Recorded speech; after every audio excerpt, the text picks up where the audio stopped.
आधी रात का आखिरी दरवाजा। Horror story. रात के करीब 12:30 बजे बज रहे थे। पहाड़ों के बीचों बीच बसे छोटे से गांव देवगढ़ वाला में तेज बारिश हो रही थी। गांव के बाहर एक बहुत पुरानी हवेली थी जिसे लोग काली डेंजर हवेली कहते थे। कई 20 सालों से बंद पड़ी थी। कहते थे कि हर अमावस्या की रात डेंजर हवेली के अंदर से किसी बच्चे की रोने की आवाज आती थी। एक दिन शहर से आया राघव राम गांव में अपने पुराने दोस्त मोहन सिंह से मिलने पहुंचा। रात ज्यादा हो जाने के कारण मोहन सिंह ने उसे रोक लिया। बातों बातों में राघव राम ने काली डेंजर हवेली का जिक्र किया। मोहन सिंह का चेहरा अचानक गंभीर हो गया। उसने कहा, उस हवेली के पास रात में कभी मत जाना। वहां जो आवाज सुनाई देती है वह इंसान की नहीं है। राघव राम हंस पड़ा। भूत वूत कुछ नहीं होते मेरे भाई। उसी रात करीब 12:30 बजे राघव की आंख अचानक खुल गई। खिड़की के बाहर बारिश रुक चुकी थी। तभी उसे दूर से किसी बच्चे के रोने की आवाज सुनाई दी। बचाओ, मुझे बचाओ। राघव खिड़की के पास गया। आवाज काली हवेली की तरफ से आ रही थी। जिज्ञासा के कारण वह चुपचाप घर से निकल पड़ा। हवेली का दरवाजा आधा खुला था।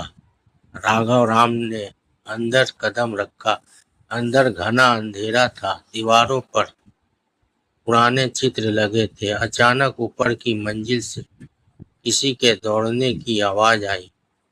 राघव ने टॉर्च जलाकर ऊपर की सीढ़ियों पर एक छोटी बच्ची खड़ी थी।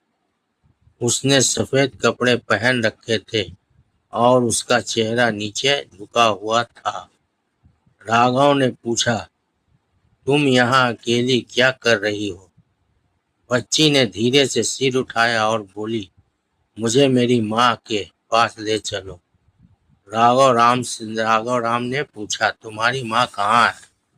बच्ची ने हवेली के आखिरी कमरे की तरफ इशारा किया। राघव राम उसके पीछे चल पड़ा। कमरे का दरवाजा खुलते ही अचानक तेज ठंडी हवा चली। टॉर्च की रोशनी बुझ गई। अंधेरे में वही बच्ची फुसफुसाई, दरवाजा बंद मत करना। राघव राम ने मोबाइल की रोशनी जलाई लेकिन बच्ची वहां नहीं थी। कमरे में सिर्फ एक पुरानी तस्वीर पड़ी थी। उस तस्वीर में वही बच्ची अपनी माँ के साथ खड़ी थी। तस्वीर के नीचे तारीख लिखी थी, 16 अगस्त 1999। राघव के हाथ कांपने लगी। तभी पीछे से किसी ने धीरे से कहा, तुम बहुत देर से आए हो। राघव राम ने पलट कर देखा। वही बच्ची उसके पीछे खड़ी थी। इस बार उसके चेहरे पर कोई भाव नहीं था। उसने दीवार की ओर इशारा किया। वहां एक पुरानी डायरी रखी थी। राघव राम ने डायरी खोली। उसमें लिखा था कि बरसों पहले इस हवेली में एक बच्ची अपनी माँ से बिछड़ गई थी और उसके बाद दोनों कभी नहीं मिले। अचानक हवेली का मुख्य दरवाजा जोर से बंद हो गया। राघव राम भागकर बाहर जाने लगा। तभी पीछे से बच्ची की आवाज आई, मेरी माँ मिल गई है। राघव राम रुक गया। उसने धीरे से पीछे देखा। कमरे के दरवाजे पर एक महिला की परछाई खड़ी थी और उसके पास वही बच्ची हाथ पकड़े खड़ी थी। महिला ने मुस्कुराकर कहा, अब तुम भी हमारे साथ रहोगे। राघव राम चीखते हुए बेहोश हो गए। सुबह गांव वालों ने उसे हवेली के बाहर पाया। मोहन सिंह ने जब उससे पूछा कि अंदर क्या हुआ था, राघव राम ने कांपते हुए सारी बात बताई। मोहन सिंह कुछ देर चुप रहा। फिर उसने कहा, राघव राम, वह बच्ची और उसकी माँ तो 27 साल पहले ही मर चुकी है। राघव राम ने डरते हुए पीछे देखा। काली डेंजर हवेली की खिड़की में वही बच्ची खड़ी थी और उसके हाथ में एक तस्वीर थी जिसमें अब राघव राम भी उनके साथ खड़ा था।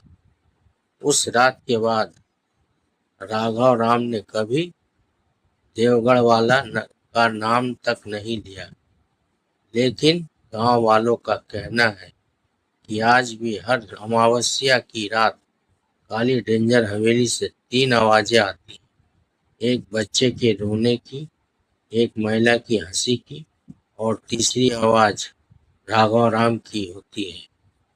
दरवाजा मत खोलना। यह कहानी मनोरंजन के उद्देश्य से प्रस्तुत की गई एक काल्पनिक कथा है। अगर आपको हॉरर स्टोरी, भूतिया कहानी और रहस्यमय कहानियाँ पसंद है तो वीडियो को लाइक, शेयर और सब्सक्राइब जरूर करें।